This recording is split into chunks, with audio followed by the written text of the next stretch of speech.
السلام عليكم ورحمة الله وبركاته. الحمد لله رب العالمين والصلاة والسلام على أشرف المرسلين وعلى آله وأصحابه وأزواجه وذرياته وأهل بيته أجمعين. சங்கைக்கும் மென்மைக்கும் உரிய பெரியோர்களே, சகோதரர்களே, எல்லாம் வல்ல அல்லாஹு ஜல்ல ஜலாலும் நாம் செய்யக்கூடிய எல்லா நற்காரியங்களையும் முகசுதியின்றி இஹ்லாஸான முறையில் இறைவனுக்காக மட்டுமே செய்யப்பட்ட நல்வணக்கங்களில் நம் வணக்கங்களை அல்லாஹ் அங்கீகரித்துக் கொள்வானாக. நாம் செய்யக்கூடிய வியாபாரங்களிலும் தொழில்துறைகளிலும் நஷ்டம் இல்லாத ஹலாலான முறையில் நிரம்ப லாபத்தை பெற்று அந்த லாபகரமான வாழ்க்கை கொண்டு தம் தேவைகளையும் தேவை உடையவர்களின் தேவைகளையும் நிறைவேற்றக்கூடிய நல்ல பொருளாதாரத்தையும் உள்ள விசாலத்தையும் அல்லாஹ் நம் அனைவர்களுக்கும் வழங்கி அருள்வானாக. கஞ்சத்தனம் என்கிற தீய பண்பை விட்டு அல்லாஹ் நம்மை பாதுகாத்துக் கொள்வானாக. நம்மை இந்த உலகத்தில் வாழ வைக்கும் காலமெல்லாம் நோயினுடைய இன்று ஆரோக்கியத்தோடு அல்லாஹ் நம்மை வாழச் செய்வானாக. அந்த ஆரோக்கியமான வாழ்க்கை கொண்டு அல்லாஹ் ரசூலை நெருங்கக்கூடிய அனைத்து நல்லவர்களையும் புரியக்கூடிய நல்ல முத்தகின்களின் கூட்டத்தில் அல்லாஹ் நம்மை ஆக்கி அருள்வானாக. திடீர் மரணங்களை விட்டும் தீய மரணங்களை விட்டும் அல்லாஹ் நம்மையும் நம் குடும்பத்தையும் நம் சமூகத்தையும் முழுமையான முறையில் பாதுகாத்துக் கொள்வானாக. மருத்துவமனையின் செலவினங்களை விட்டும் வேதனைகளை விட்டும் அல்லாஹ் நம்மை காத்தல்வானாக. நம்மில் யாரெல்லாம் நோயால் பாதிக்கப்பட்டு வீடே கதி என்றும் ஆஸ்பத்திரியை கதி என்றும் அல்லல் பட்டும் அவதியுற்றும் இருக்கிறார்களோ அத்தனை பேருக்கும் வெகு விரைவில் நோயை போக்கி உடல் ஆரோக்கியத்தை வழங்குவதோடு அவர்களை கொண்டு அவர் குடும்பத்திற்கும் சமூகத்திற்கும் நல்ல பலன் தரக்கூடிய மக்களாக ஆக்கி அருள்வானாக.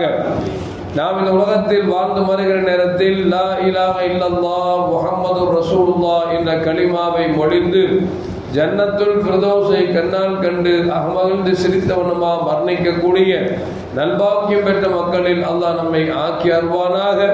மரணித்தும் மரணிக்காத இறைநீ செல்லும் கூட்டத்தில் அல்லாஹ் நம்மை ஆக்கி அருள்வானாக.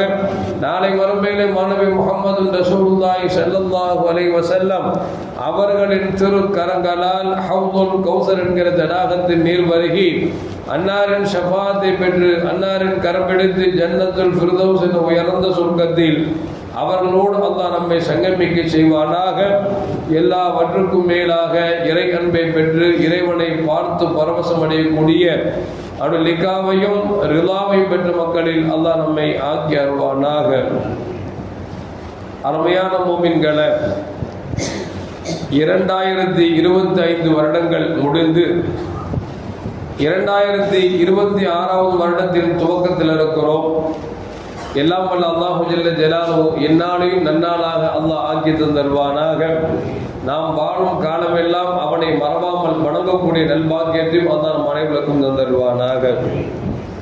அருமையான மூமின்களை, எல்லா பள்ளிவாசல்களும் தர்காக்களும் கோயில்களிலும் மக்கள் இன்றைக்கு நிறைய பேர் நினைச்சுவாங்கன்னா வணங்குவதற்காக போவாங்க. ஆனால் என்னமோ தெரியும், நம்ம பள்ளிவாசல் விதிவிலக்காக இருக்குது. நம்ம பள்ளிவாசல் கூட்டம்லாம் இல்லை, எப்போது வர்ற மக்கள் தான் வர்றாங்க. 2 காரணம் இருக்கலாம். ஒன்று, பயானை கேட்டு கேட்டு மக்கள் திருந்திட்டாங்களா அப்படின்னு தெரியல. ஆனால் போடா என்னத்தை இன்னைக்கு மட்டும் தொழுது என்ன காண போகிறோம் அப்படின்னு அசால்ட்டாக இருக்காங்களான்னு தெரியல. ஆக மொத்தத்தில் நம்ம பள்ளிவாசல்ல பள்ளி நிரம்ப ஃபஜருக்கு தொழுவு வர்றாங்க. அல்லாஹ் பெரும் பாக்கியத்தை செய்திருக்கிறான். சில பள்ளிகளில் பார்த்தீங்கன்னா ஃபஜருக்கு ஆளே வரமாட்டாங்க. இமாமும் மோதினாரும் 4 பேர் இருப்பாங்க. ஆனால் பார்த்தீங்கன்னா வருஷ பிறப்பும் வந்துருச்சுன்னா பள்ளிவாசல் பெருநா மாதிரி தெரு வரைக்கும் நிற்கும். அப்படிலாம் நான் சில இடங்கள் நான் தொழுது இருக்கிறேன்.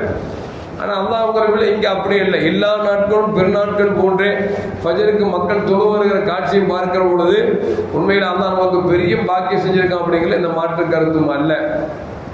எதுக்கும் சொல்ல வர்றோம் அப்படின்னா, இந்த சில பேருக்கு எண்ணங்கள் என்ன அப்படின்னா, அந்த ஃபர்ஸ்ட் நாள் ஆண்டின் துவக்கத்தில் ஒரு நாள் தொழுதுட்டா அந்த வருஷம் ஃபுல்லாக தொழுதல் மாதிரி நன்மை அப்படின்னு நினைச்சுக்கிறது. இதுவெல்லாம் ஒரு சாத்தியமான காரியமா என்று சொன்னால் சாத்தியமான காரியம் அல்ல.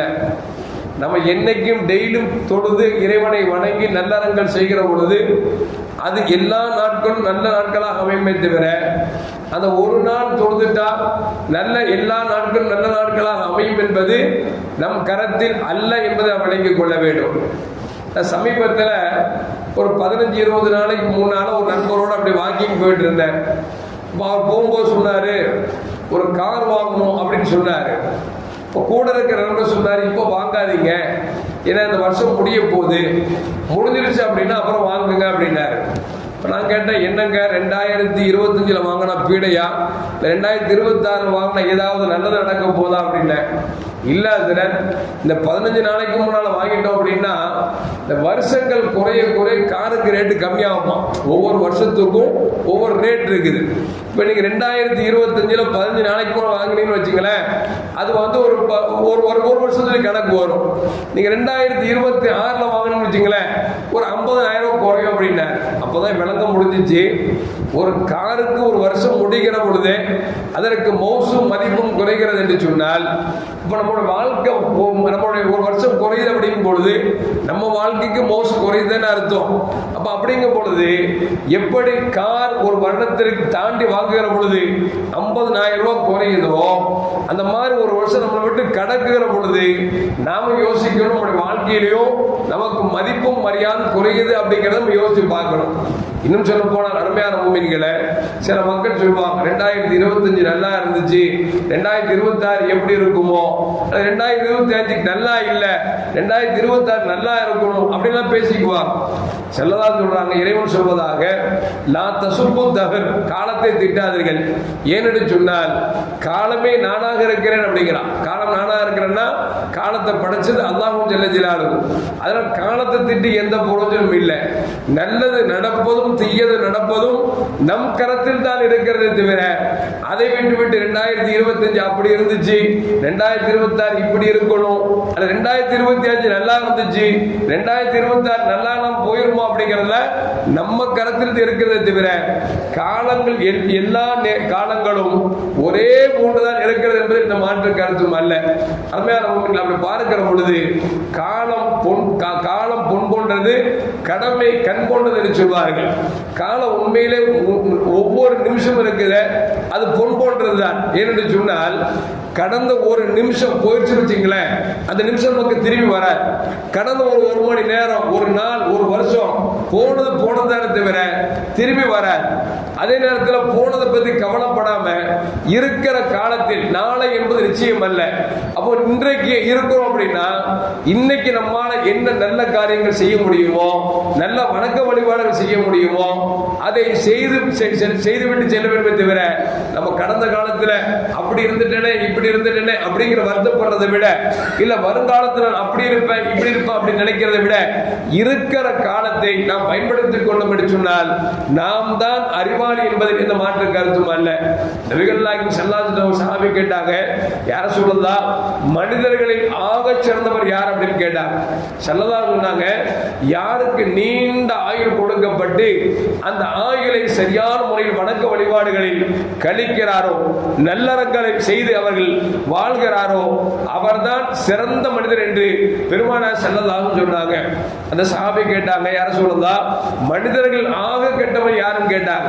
ஸல்லல்லாஹு சொன்னாங்க, யாருக்கு நீண்ட ஆயுள் கொடுக்கப்பட்டு அந்த ஆயுளில் இறைவனை வணங்காமல், நல்லறங்கள் செய்யாமல், நல்ல மனிதனாக வாழாமல் தீயவனாக வாழுகிறானோ அவன்தான் ஆக கெட்ட மனிதன் என்று நபிகள் நாயகம் ஸல்லல்லாஹு சொல்லி தராங்க.